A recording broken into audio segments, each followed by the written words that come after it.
2026 சட்டமன்ற தேர்தலை எதிர்கொள்ளும் விதமாக மருத்துவர் ராமதாஸ் தலைமையில் ஐயா பாமக என்ற ஒரு அமைகிறதா என்ற கேள்வி எழுந்திருக்கிறது. ராமதாஸ் சார்பாக டெல்லி உயர்நீதிமன்றத்தில்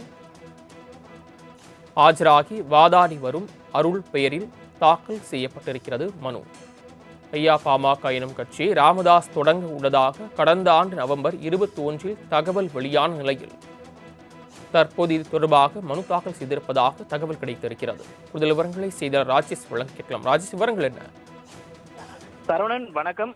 மிக முக்கியமாக 2026 சட்டமன்ற தேர்தலை எதிர்கொள்ளும் விதமாக மருத்துவர் ராமதாஸ் தலைமையில் ஐயா பாமக என்ற புதிய கட்சியை தொடங்குவதற்கான அந்த ஏற்பாடுகள் தொடங்கியிருப்பதாக தகவல் வெளியாகி இருக்கிறது.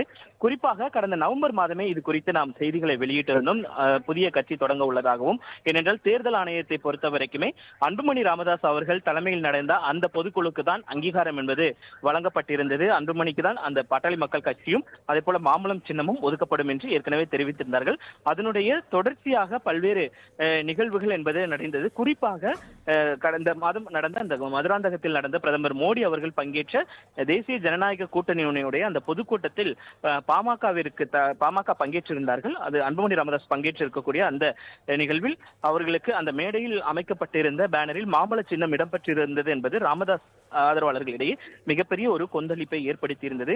கிட்டத்தட்ட அவர்களுக்கு பாமக நமக்கு இல்லை என்ற அந்த உறுதியான அவர்கள் கடந்த 6ஆம் தேதி தங்களுக்கு ஐயா பாமக என்ற கட்சியை ஒதுக்க வேண்டும் என்று அவர்கள் தேர்தல் ஆணையத்திற்கு உத்தரவிடக் கோரி மனு ஒன்றினை தாக்கல் செய்திருக்கிறார்கள். அதில் தாக்கல் செய்திருக்கக்கூடிய தலைவராக முகிலன், அதாவது ராமதாஸ் அவர்களுடைய பேரனுடைய பெயர் என்பது இடம்பெற்றிருக்கிறது, முகிலன். அதே போல ராமதாஸ் அவர்களுடைய இருக்கக்கூடிய வழக்கறிஞர் அருளனுடைய அந்த பேரும் இடம்பெற்றிருக்கிறது. அவர்தான் அந்த அத்தாரிட்டியாக போடப்பட்டிருக்கிறது.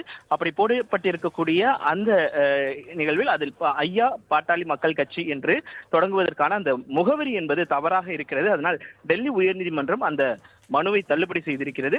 குறிப்பாக மீண்டும் அதனை பதிவு செய்வதற்காக சரியான முகவரி கொடுத்து பதிவு செய்வதற்கான அனைத்து நடவடிக்கைகளும் தற்பொழுது மேற்கொள்ளப்பட்டிருப்பதாக தகவல் வெளியாகியிருக்கிறது.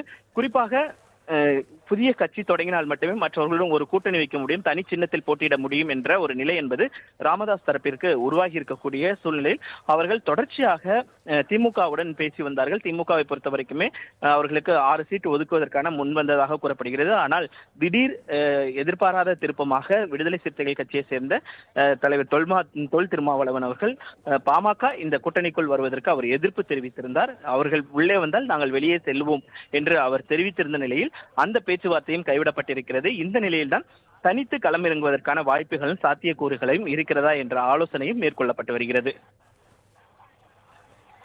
ராஜேஷ், சட்டமன்ற தேர்தல் நெருங்குவதற்கு இன்னும் சில நாட்களே, ஒரு சில மாதங்களே இருக்கக்கூடிய நிலையில் புதிதாக கட்சி தொடங்க வேண்டும் என்றால் நடைமுறை என்ன?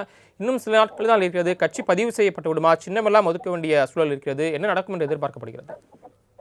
இல்ல, ஏற்கனவே இவர்கள் காலதாமதமாக நவம்பர் மாதமே பதிவு செய்வதற்கான அந்த முயற்சிகளை மேற்கொண்டிருந்தார்கள். அதற்கான முயற்சிகளை எடுத்த நிலையில முகவரி தவறாக இருக்கு என்று கூறி தேர்தல் ஆணையம் அதனை தள்ளுபடி செய்தது. இந்த நிலையில்தான் அவர்கள் டெல்லி உயர்நீதிமன்றத்திற்கு சென்றிருக்கிறார்கள். உத்தரவிட வேண்டும், இந்த கட்சியை பதிவு செய்வதற்கு உத்தரவிட வேண்டும் என்று அவர்கள் டெல்லி உயர்நீதிமன்றத்திற்கு சென்றிருக்கிறார்கள். அப்பொழுது தேர்தல் ஆணையம் சார்பாக ஆஜரான வழக்கறிஞர் தான் தெரிவித்திருக்கிறார், தவறான முகவரியை கொடுத்து இவர்கள் இந்த கட்சியை பதிவு செய்ய வேண்டும் என்று கூறினார். எப்படி பதிவு செய்ய முடியும் என்ற கேள்வி அவர்கள் எழுப்பியிருக்கிறார்கள். அதன் அடிப்படையில் டெல்லி உயர்நீதிமன்றம் அந்த வழக்கை தள்ளுபடி செய்திருக்கிறது. ஆக மொத்தத்தில் தற்பொழுது அவர்கள் கட்சி தொடங்குவதற்குமான அந்த ஒரு சிக்கலும் ஏற்பட்டிருக்கிறது. ஆக மொத்தத்தில் இது ஒட்டுமொத்தத்தில் பார்க்கும் பொழுது ஒரு சிக்கலாகத்தான் ராமதாஸ் அவர்களுக்கு முடிந்திருக்கிறது என்று கூறப்படுகிறது. அடுத்த கட்ட நடவடிக்கைகள் இவர்கள் என்ன செய்ய போகிறார்கள் என்பது நாம் பொறுத்திருந்தான் பார்க்க வேண்டும். தேர்தல் ஆணையத்தை பொறுத்த வரைக்குமே இந்த ஐயா பாமக கட்சி பதிவு செய்யப்படுமா என்பது ஒரு கேள்விக்குறியாகத்தான் இருக்கிறது. அதே நேரத்தில் பல வழிமுறைகளும் இருக்கின்றன என்று, சட்டத்தில் இருக்கின்றன என்றும் அவர்கள் தெரிவிக்கிறார்கள். ராஜேஷ், இன்னொரு முக்கியமான விஷயம், சின்னம் அப்படிங்கிறது, மாம்பழம் சின்னம் அப்படிங்கிறது தங்களுக்கு உரியது அப்படின்னு சொல்லிட்டு பாமக நிறுவனர் ராமதாஸ் தரப்பிலிருந்து சொல்லப்பட்டு வருது. அந்த சின்னம் ஒதுக்கீடுல சிக்கல் தொடர்தான செய்து இது யார் பக்கம் எதிர்பார்க்கப்படுது?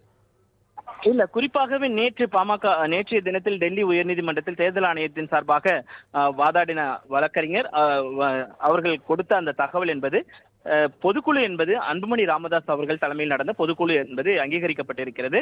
அதன் காரணமாக அவர்களுக்கு தான் இந்த மாம்பழ சின்னம் என்பது ஒதுக்கப்பட்டிருக்கிறது என்று தேர்தல் ஆணையமே தெரிவித்திருக்கக்கூடிய சூழ்நிலையில் தான் அன்புமணி தரப்பினர் தெரிவிக்கின்றனர். எங்களுக்கு கட்சியும் அதே போல சின்னமும் ஒதுக்குவதில் எந்த பிரச்சனையும் கிடையாது என்று அவர்கள் ஏற்கனவே தெரிவித்திருக்கிறார்கள். அதன் அடிப்படையில் பார்க்கும் பொழுது மாம்பழம் சின்னம் என்பது அன்புமணி தரப்பிற்கு தான் ஒதுக்கப்பட்டிருக்கிறது என்று தகவலும் வெளியாகியிருக்கு. அதனை அவர்களும் உறுதி செய்திருக்கிறார்கள். அதே நேரத்தில் இந்த வழக்கை பொறுத்த வரைக்குமே எந்த ஒரு முடிவுமே எடுக்கப்படவில்லை என்று ராமதாஸ் தரப்பினர் தெரிவிக்கின்றனர். சின்னமும் கட்சியும் எங்களிடம்தான் இருக்கிறது என்று அவர்கள் தெரிவிக்கிறார்கள். ஆனால் அன்புமணியை தான் தேர்தல் ஆணையம் அங்கீகரித்திருக்கிறது என்பது தேர்தல் ஆணையத்தினுடைய வாதமாக இருக்கிறது.